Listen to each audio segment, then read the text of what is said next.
Jadi kalau ngomongin seorang dokter itu adalah semacam seni. Ada orang yang cocok-cocokan. Wah, tapi berarti nggak sains dong kalau cocok-cocokan. Ya. Artinya apa? Kenapa dokter itu disebut dengan seni? Seniman. Ialah gimana cara kita berkomunikasi yang baik. Gimana rasanya kita tahu perasaan sampean.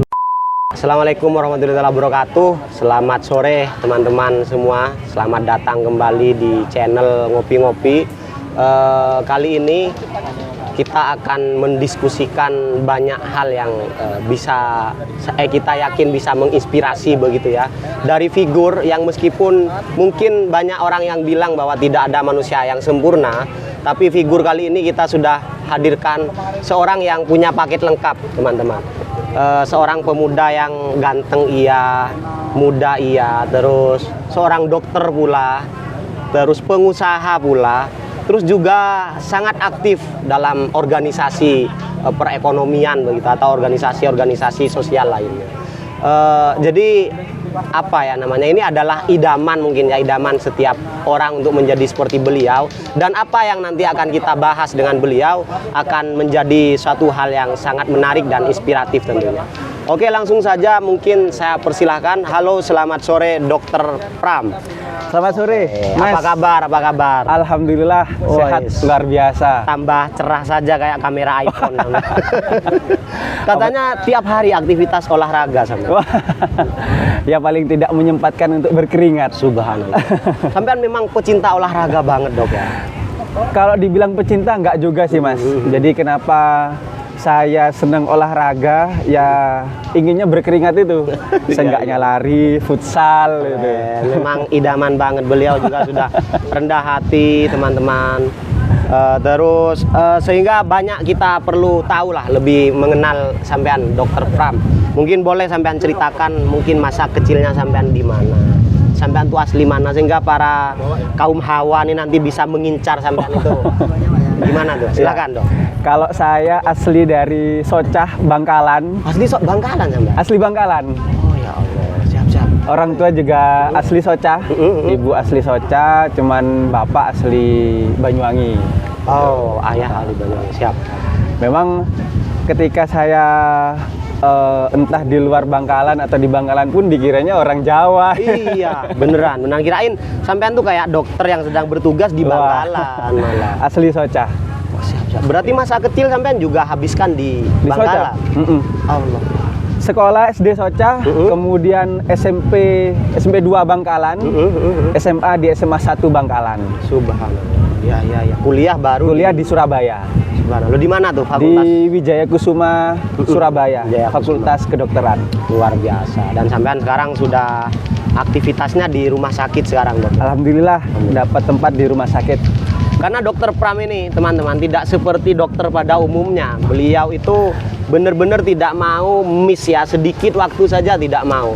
Di luar aktivitasnya sebagai dokter, beliau juga pengusaha. Banyak sekali katanya usahanya tuh. Itu sampean gimana tuh, dokter tuh kan identik dengan kesibukan ya. Suatu hal yang butuh detail, fokus, yang sampean masih punya usaha gitu tuh. Gimana sampean? Jadi kalau ngomongin gimana saya seorang berprofesi sebagai dokter ataupun ada sampingan juga yang beberapa bisnis atau usaha. Jadi sebenarnya dari zaman SMP, SD bahkan itu tuh saya sering jualan. Sudah kebiasaan sampean. Iya, kebetulan di rumah juga kan ada orang tua juga ada toko seperti itu. Jadi dari zaman saya SD itu sering jualan di kapal. Alhamdulillah dulunya. Berarti rumahnya sampean deket ini ya, pelabuhan Madura tuh, Kamal tuh. Iya. Jadi kalau Socah juga kan dekat dengan Kamal, pelabuhan yang dulunya rame sebelum ada Suramadu itu. Betul. Jadi kebetulan dulunya itu bapak saya itu pedagang di kapal feri itu. Oh ya Allah. Ya. Kemudian dari zaman TK saya ikut beliau di kapal, ikut jualan di kapal. Apalagi yang paling seru itu kalau tahun baru. Jadi tahun baru itu kan dulu kalau orang-orang Bangkalan wisatanya itu kan ke daerah pelabuhan. Iya. Menikmati pergantian tahun baru di pelabuhan. Iya. Dan di momen tahun baru itu juga lagi rame-ramenya kapal. Nah, itu menjadi momen yang sampai saat ini saya terus teringat. Subhanallah. gimana bapak saya itu yang lembur dari pagi sampai malam, dan saya pun tidurnya di dek kapal itu. Ya Allah. Berarti sampean bukan dari keluarga yang wow gitu dok. Ya alhamdulillah, orang tua saya itu banyak mengajarkan gimana rasanya mungkin di bawah, rasanya mungkin berkumpul dengan segala macam golongan seperti itu. Ya Allah, berarti sampean itu ibarat kata itu ikut jualan-jualan ini ya, apa namanya itu yang menjajakan, Ya, semacam asongan lah. asongan, seperti itu ya. bener-bener. Jadi karena termotivasi bapak saya yang jualan seperti itu, kemudian SD itu saya mencoba mulai ada yang namanya jualan pulsa. Dan kebetulan di rumah juga ada wartel. Lagi musim wartel. Itu dulu. awal-awal banget pulsa berarti dok, karena kan masih wartel dulu. Iya, terus dok. Wartel, kemudian jualan pulsa, kemudian jual jajan, jual remi, wayang itu juga. Saya jadi flashback ini. Allah, sampean berarti kehidupannya ya memang dari orang biasa gitu ya. Alhamdulillah. Itu teman-teman pelajaran. bayangkan seorang dokter Pram yang sekarang semua orang pengen jadi dokter Pram gitu kan, kalau di kalangan sini itu enak ya dokter Pram enak, ternyata masa kecilnya juga sama ya. Iya. Akhirnya sampean punya ketertarikan untuk kedokteran tuh sejak kapan? Ya, Dok? sehingga kemudian berjalannya waktu saya beranjak di SMA, kemudian ketika itu saya ditanya oleh orang tua saya, Pram, kamu mau kuliah di mana? Itu Betul. Wah, saya pengen ke manajemen atau bisnis saja seperti itu. Yang seperti masa kecil dulu, jualan, ini usaha. Kemudian dapat nasihat oleh orang tua, wah, yang namanya bisnis itu kadang di atas, kadang di bawah, Pram. Benar. Kalau bisa yang namanya bisnis itu sebagai sampingan dan sambil lalu belajar dari pengalaman juga gitu. Coba di kedokteran yang harapannya kedokteran itu sebagai profesi yang pasti seperti itu. Betul. Itu. Jadi pada akhirnya kemudian saya mengikuti tes. Alhamdulillah saya ikuti tes dan saya lolos di tes tersebut seperti itu. Berarti orang tuanya sampean tuh udah bijak banget gitu ya. Bayangkan biasanya kan rata-rata orang tua kalau sudah kebiasaannya berdagang, ya udah tinggal dilanjutkan aja, dikembangkan aja ini. Tapi ini kebalikan banget loh dari pengusaha ke dokter ini loh dok. Dan alhamdulillah saya generasi pertama di keluarga Subhanallah. yang menjadi tenaga kesehatan. Bisa sampean ngimbangin itu kan apa ya, stigma ya tentang kedokteran itu memang pertama mahal tuh, pasti mahal. Yang kedua rumit banget katanya. Bener. Mulai dari pelajaran atau gimana? Pelajarannya rumit dan masa kuliahnya juga lama. Aduh, iya Minimal itu bener. 7 tahun untuk dapat gelar dokter. Berarti sekedar S1 aja gak? S1 aja untuk mendapatkan gelar DR dokter itu minimal kalau lancar itu 7 tahun. Ya Allah subhanallah. Iya. Akhirnya sampean bisa melalui semua Alhamdulillah. kondisi itu dan akhirnya ada di sampean. Tapi kalau sekarang tuh kan banyak nih dok, katanya itu pasti kalau dokter tuh orang kaya-kaya begitu kan. Itu gimana tuh dok menurut sampean? Bener Bang nggak? Kalau menurut saya nggak bener ya. Jadi banyak teman-teman saya itu yang memang dari keluarga yang nggak mampu, kemudian beliau memang punya rasa yang pinter dan rajin, ulet, sehingga ikut tes dan sebagainya beliau berhasil. Dan jangan salah, Bisa mungkin berarti ya orang yang dari ekonomi biasa. sangat bisa, banyak sekali, Beneran tuh dok? banyak sekali. Oh iya. Dan bahkan kalau memang stigma yang ada di masyarakat itu Ya. seorang dokter atau yang mahasiswa kuliah kedokteran itu dari latar belakang orang tua yang kaya, Sudah pasti ya kayak seakan-akan. tapi ternyata di pertengahan atau dia ternyata nggak bisa menuntaskan masa studinya. Allah karim. Malah yang nggak masalah dengan ekonomi, ada masalah dalam hal lain, mungkin di pendidikannya. Mungkin di momen ini juga saya ingin meluruskan ya, banyak orang-orang menganggapkan, oh jadi dokter tuh enak, jadi dokter itu kaya, jadi dokter itu Kehidupannya teratur, gampang bersih, mendapatkan semuanya. secara finansial misalnya. Benar. Enggak juga. Jadi yang membuat seorang dokter itu berkecukupan, Ya. tentunya di balik itu ada bisnis yang dia jalankan, selain dari tenaga kesehatan. Berarti bukan satu sumber sebenarnya. Benar. Dan kalau kita ngomongin seorang tenaga kesehatan, itu tuh semacam seperti pengabdian. Oh, subhanallah. Ya. Memang kalau saya menyebutkan ini seperti klise ya, Iya, tapi itu benar-benar pengabdian. Tapi sebenarnya itu malah yang sampean rasakan ya. Mungkin kebanyakan dari kita nggak pernah merasakan ya gimana rasanya seorang dokter itu turun ke masyarakat yang majemuk, ketemu Misalnya kayak kemarin ada masalah COVID. Ya, Nah, ya baru banget nih. ada yang Gimana ngomong tuh, Dok? dibilang di COVID-kan. Ada yang nggak mau divaksinasi. Iya, iya. Ada yang jangan kan COVID, masalah imunisasi untuk Iya. anak bayi. Iya. Ada yang mempersalahkan nggak mau diimunisasi. Iya, benar, Jadi hal semacam itu sebenarnya kita seorang dokter itu sebuah pengabdian, sehingga pada akhirnya kita juga mencerdaskan, juga mensehatkan, juga bisa harapannya bisa menumbuhkan orang-orang atau generasi yang lebih unggul seperti Iya, itu. bener banget, apalagi kalau kita nih di Madura nih Dok, kan sudah jamak mungkin diketahui ya, orang tuh gak mau divaksin Dok. Katanya divaksin tuh ada chipnya ada racun yang membunuh secara perlahan, ada kayak hitung mundur gitu. Itu kan seakan-akan tuh kayak merendahkan banget ya profesi dokter, sedangkan menurut sampean tuh pengabdian begitu. Itu kok bisa tuh kejadian kayak gitu tuh, stigma itu ada gimana? Saya tidak menyalahkan stigma itu, Mas. Tapi stigma itu ada buku yang saya baca. Seorang yang pinter, seorang yang asasnya dari penelitian akan kalah orang yang pinter ngomong. Karena orang yang terngomong atau semacam buzzer itu gampang ngompor-ngomporin dan membangun stigma yang seharusnya ini salah, kemudian jadi lumrah, kemudian menjadi kaprah. Berarti Itu ini yang menjadi korban bahaya. berarti Dok ya. Orang yang akhirnya takut untuk divaksin oleh pemerintah. Bahkan dulu nih ini Dok, maksudnya Pak Jokowi dulu yang vaksin, kok enggak gitu. Ini dulu vaksin, pemerintah dulu vaksin. Itu berarti sebenarnya mereka adalah korban dari provokasi begitu. Iya, korban dari provokasi. Dan itu memang dari zaman dulu-dulu, dari buku yang saya baca itu memang sudah dari dulu-dulu nggak sulit terpercaya orang-orang sebagai peneliti itu. Iya, dan lagian kan begini Dok, kalau dokter itu kan suatu yang langsung berhubungan dengan badan ya, dengan tubuh. Seperti vaksin kan kita memasukkan sesuatu ke tubuh kita. Ya memang akhirnya masyarakat mikir-mikir banget gitu. Kalau dalam perspektif kedokteran, itu apa ya, gimana sih Dok, kayak itu dokter sudah melakukan banyak hal serumit itu, tapi ternyata ditolak oleh masyarakat. Gimana Dok? Ya sebenarnya sering sekali saya memotivasi teman-teman yang mungkin terstigma seperti itu, Iya. apalagi banyak sekali yang non tenaga kesehatan. Iya. Kayak kalau di Puskesmas itu ada ibu kader, itu Ya, kan non tenaga kader desa ya. Sebenarnya tugas kita sebagai manusia ini kan menyampaikan. Kalau kata di dalam Al-Quran kan tugas kita hanya menyampaikan. Apa yang sudah kita punya, apa yang sudah kita dapat, tugas kita menyampaikan. Ini loh yang benar, ini loh yang harus dilakukan.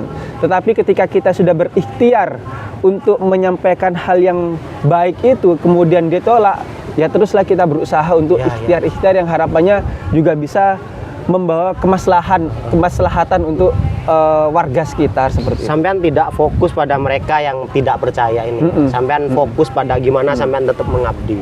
Begitu.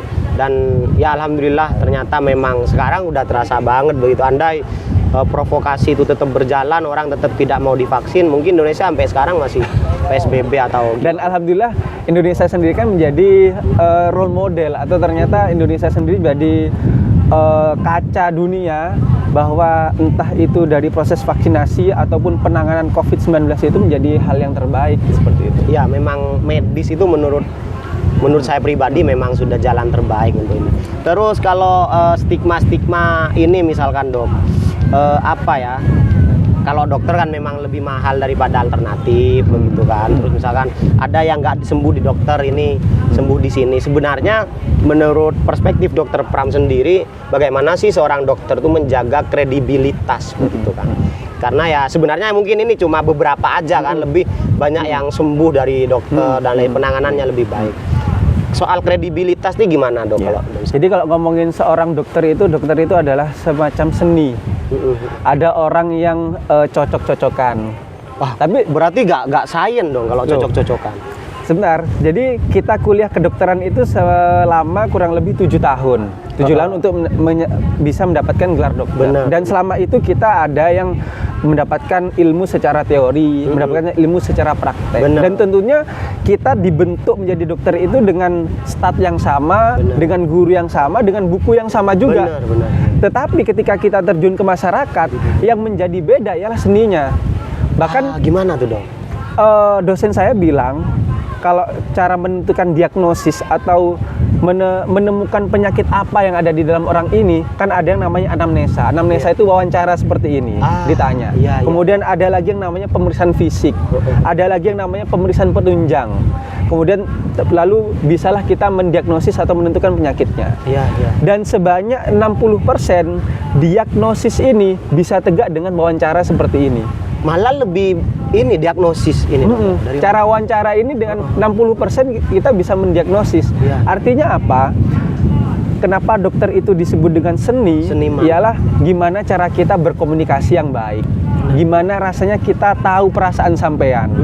Kan kalau di dunia psikolog ada mood dan afek, ada yang biasa terekam di hati sampean, terekam di pikiran sampean, dan apa yang menjadi wujudnya sampean. Berarti faktor psikologis tuh ngaruh banget. Ngaruh banget.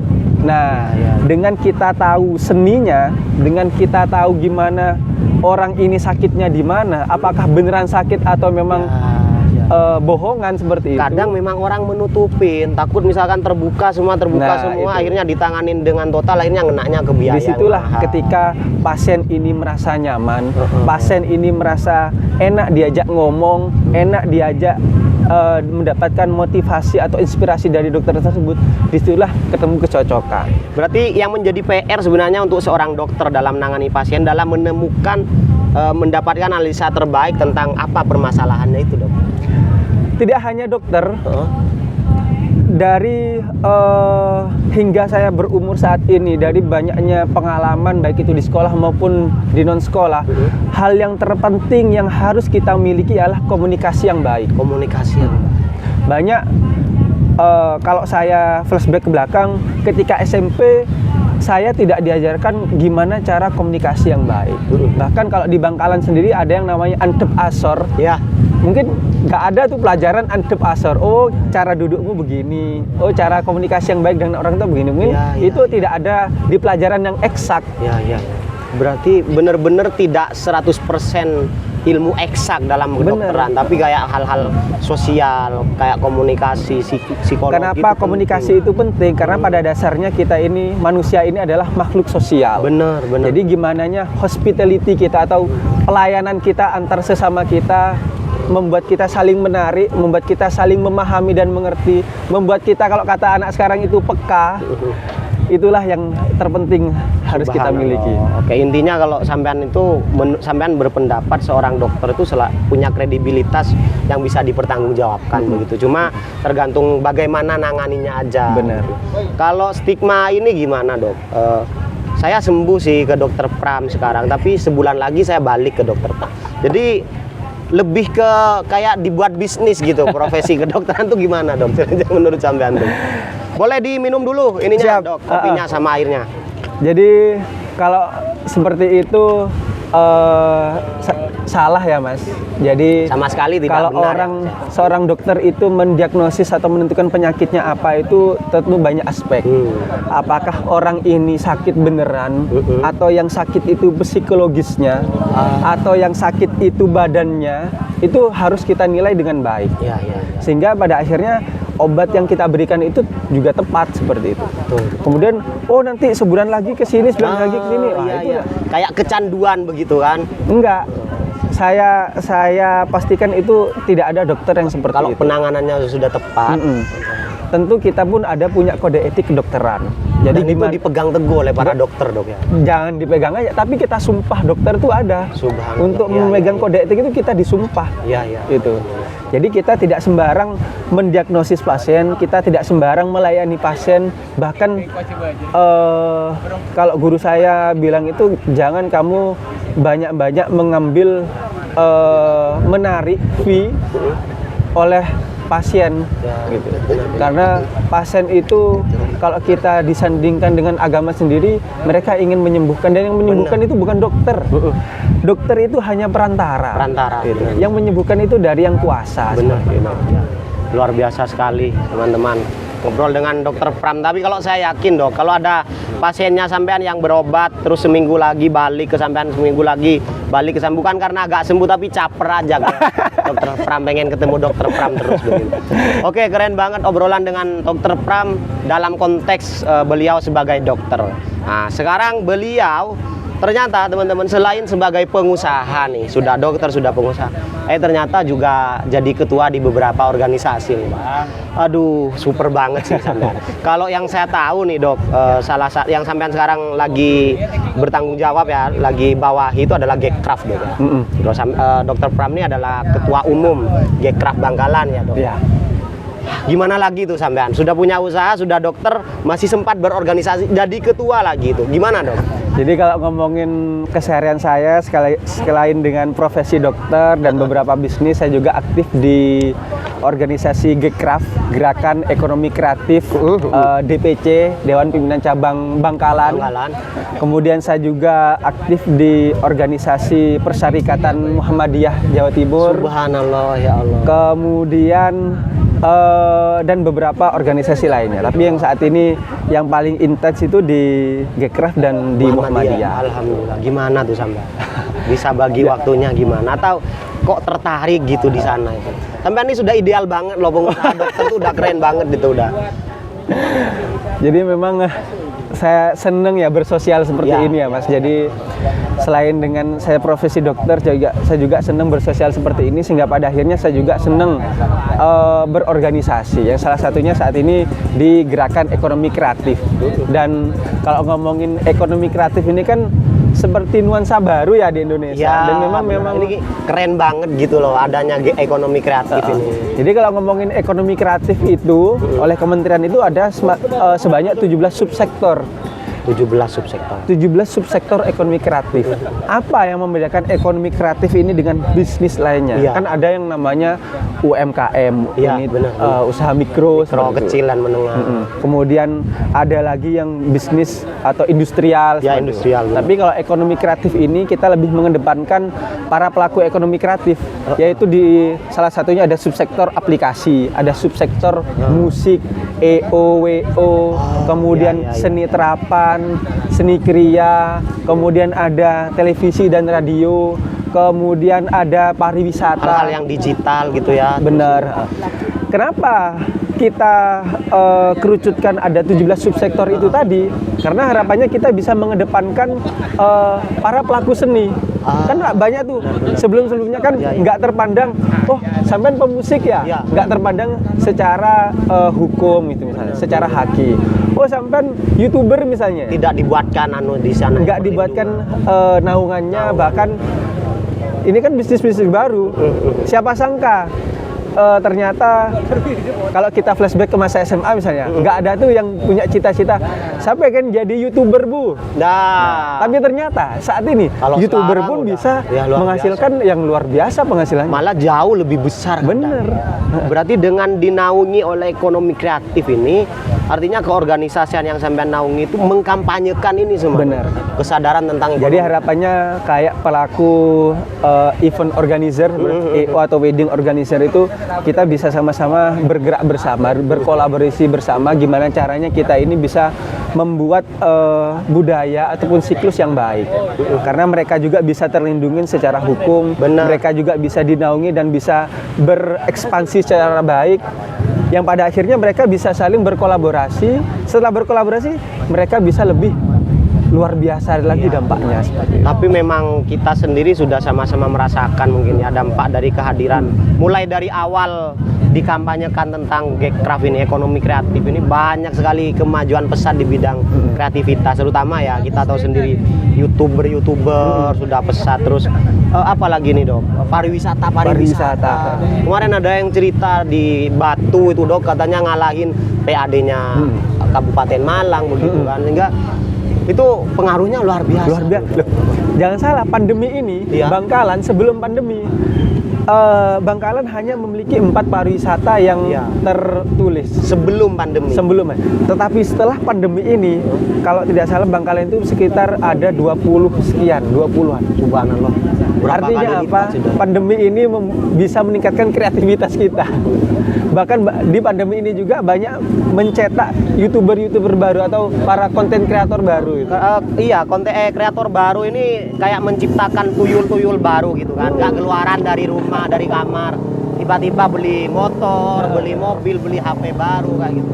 Sebenarnya kalau dari Gekraf sendiri tuh, bentar dulu, sebelum ke sana mengganggu nggak sih dengan aktivitas sampean sebagai dokter sama pengusaha tuh di Kalau ditanya mengganggu apa tidak, saya tidak merasakan terganggu ya. berarti ringan sebenarnya jalanin organisasi. Karena memang saya dari SMA dan kuliah biasa berorganisasi sehingga saya bisa memanajemen waktu dengan baik. Disiplin sampean.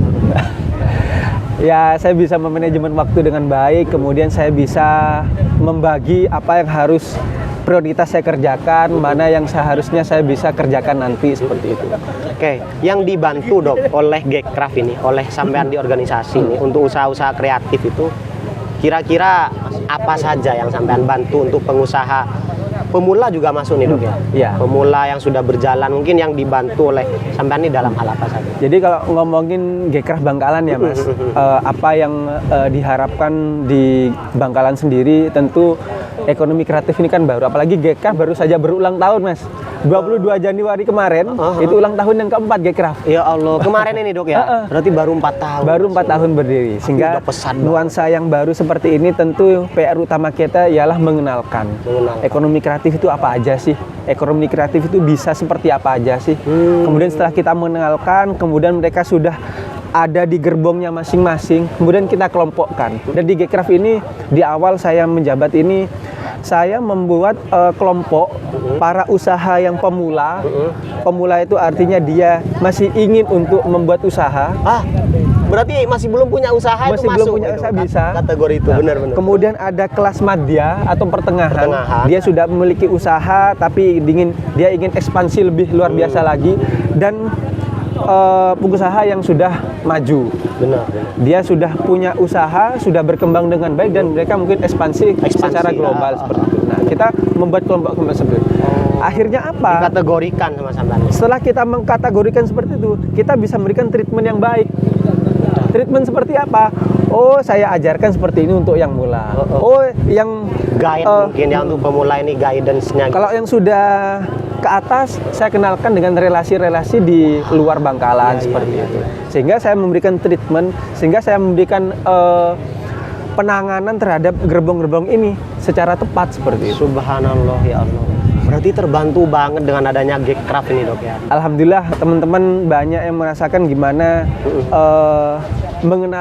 kenal dengan nuansa ekonomi kreatif yang baru itu, kemudian dia bisa belajar dengan organisasi Gekraf di luar Bangkalan sehingga dia bisa sharing seperti itu. Dokter, kalau dalam ini ya, kalau di Indonesia nih atau di Jawa Timur, kesadaran para pengusaha kreatif ini tentang peranan Gekraf nih masih rendah atau lumayan bagus dok? Sangat bagus. Sangat bagus dok. Kenapa saya bilang sangat bagus? Karena di tahun keempat ini, di ulang tahun yang keempat ini, banyak para pelaku ekraf muncul. Yang paling utama adalah pariwisata dan budaya.